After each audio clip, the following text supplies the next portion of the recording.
Champions trophy Pakistan में होगी, लेकिन एक शर्त है। वो क्या है? आईसीसी जिसको कहते हैं ना, पीसीबी के काम से खुश तो है, लेकिन वो अनहैप्पी भी एक तरह से है। वो किस लिए है? क्योंकि अब उन्होंने जो दौरा किया था उसके बाद से जो खबरें सामने आ रही है according to Indian media, ICC इस चीज से खुश नहीं है। आईसीसी को ये डर है कि कहीं स्टेडियम जो है पाकिस्तान के जो रेनोवेट हो रहे हैं टाइम पे कंप्लीट ना, स्पेशली कजाफी स्टेडियम जहां पे सबसे ज्यादा मैचेस होने हैं, जहां पे इंडिया के मैचेस सारे के सारे होने हैं और फाइनल होना है, वो टाइम पे रेडी होगा कि नहीं होगा। तो आईसीसी चाहता तो है कि पाकिस्तान में चैंपियंस ट्रॉफी हो, लेकिन जो उनको डर है कि स्टेडियम टाइम पे कंप्लीट होंगे या नहीं होंगे, ये बहुत बड़ा कंसर्न बन चुका है। क्योंकि अगर आप देखेंगे कजाफी स्टेडियम पूरा तोड़ दिया गया है, तो इसको 3 महीने 1 जनवरी तक आईसीसी को स्टेडियम जो है वो कंप्लीट चाहिए। क्या पूरे 3 महीने के अंदर ये स्टेडियम पूरा हो सकता है? जो कि बहुत ज्यादा मुश्किल है। इवन के जहां पे वो जो टीम्स काम कर रही हैं वो भी इस चीज की गारंटी नहीं देते, वो भी कहते हैं कि टाइम तो लगेगा। तो ये बहुत बड़ा पाकिस्तान के लिए चैलेंज है, क्योंकि चैंपियंस ट्रॉफी तो पाकिस्तान में तभी होगी ना अगर रावलपिंडी, कराची और लाहौर का जो वेन्यू है वो क्लियर होगा। हाइब्रिड मॉडल को इस वक्त बिल्कुल सोचा नहीं जा रहा, लेकिन सब कुछ एट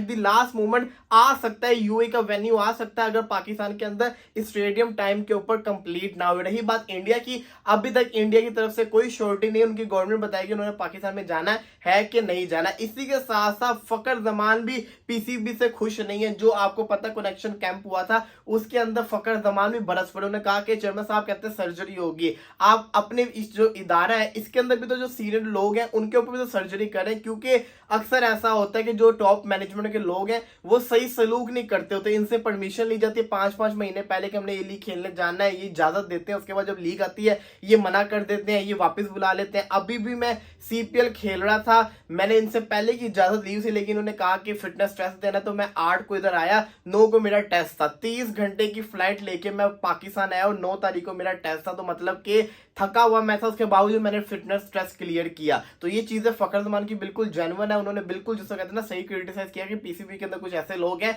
जो सीरियस नहीं ले रहे काम को। यही नहीं, इसी के साथ साथ बात करें तो जनाब अभी रिसेंटली जिसको कहते हैं ना शाकिबुल हसन ने भी अपनी रिटायरमेंट अनाउंस कर दिया। और 2024 के अंदर कौन कौन से खिलाड़ी रिटायर हुए आए जरा मैं आपको बताता हूं। जिसके अंदर सबसे पहले आते हैं जी डीन एल्गर, साउथ अफ्रीका के, आपको याद होगा इन्होंने भी रिटायरमेंट ले ली हुई है। इसी के साथ साथ डेविड वार्नर रिटायर हो चुके हुए, विराट कोहली, रोहित शर्मा ये T20 से रिटायर हो चुके हुए, नील वैगनर जिसको कहते हैं न्यूजीलैंड के बॉलर थे वो भी रिटायर हो चुके हुए, कोलिन मुनरो ऑल फॉर्मेट से रिटायर हो चुके हुए हैं। इसी के साथ जडेजा ने भी T20 से रिटायरमेंट ले ली हुई है, क्विंटन डिकॉक ने ओडीआई से रिटायरमेंट ले ली हुई है, ट्रेंट बोल्ट जो थे उन्होंने भी T20 से रिटायरमेंट ले ली हुई है, शॉन विलियम्स से रिटायरमेंट ले ली हुई है, शेखर धवन ऑल फॉर्मेट से रिटायर हो गए, डेविड मलान जो है वो ऑल फॉर्मेट से रिटायर हो गया, मोइन अली भी रिटायर हो चुके हैं। और इसी के साथ साथ देखा जाए तो शाकिबुल हसन ने भी रिटायरमेंट अनाउंस कर दी है और डेविड विसे ने भी रिटायरमेंट अनाउंस कर दी है। तो इतने सारे प्लेयर 2024 के अंदर रिटायर हो गए। तो अगले T20 वर्ल्ड कप के अंदर आपको कोई भी 2007 का प्लेयर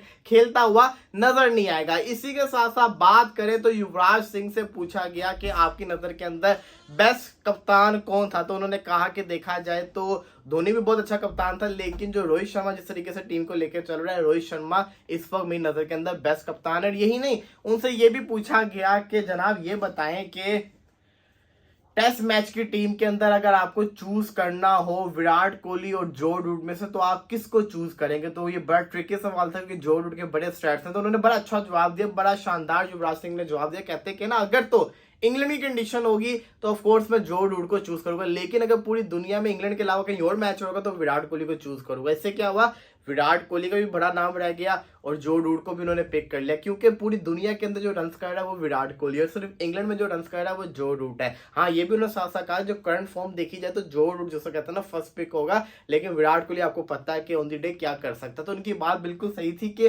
पूरी दुनिया के अंदर उसने रन बनाए हुए हैं। ऑस्ट्रेलिया में उसके रन है, यूएई में रन है, न्यूजीलैंड में रन है, लंका में रन है, बांग्लादेश में रन है, इंडिया के अंदर रन है, साउथ अफ्रीका में रन है। विराट कोहली ने इवन इंग्लैंड में भी रन स्कोर किए हुए, हर जगह रन स्कोर किए हुए। जो रूट सिर्फ और सिर्फ इंग्लैंड में रन करता है, वो भी टेस्ट के अंदर रन करता है। बाकी फॉर्मेट के अंदर विराट कोहली तीनों फॉर्मेट के अंदर रन करता है। तो इस वजह से Virat Kohli is the best. यही वजह है कि विराट कोहली को जो बहुत ज्यादा स्पेशल बनाती होती है, ये उसकी वजह। तो अब रही बात कजाफी स्टेडियम की, तो देखिए कजाफी स्टेडियम मेरा पर्सनल पॉइंट ऑफ व्यू अगर मैं आपको बताऊं तो मुझे भी डर लग रहा है, क्योंकि पहले तो बिल्डिंग थी ना, बिल्डिंग तो बन जानी थी 3 महीने के अंदर, लेकिन ये जो पूरा साइडों पे काम चल रहा है ना, इसमें टाइम लगेगा और काफी ज्यादा टाइम लग सकता है। और ये ना हो कि पाकिस्तान के स्टेडियम्स ही ना रेडियंस वैसे चैंपियंस ट्रॉफी पाकिस्तान में ना हो सके, तो ये भी बहुत बड़ा फेलियर बन जाएगा।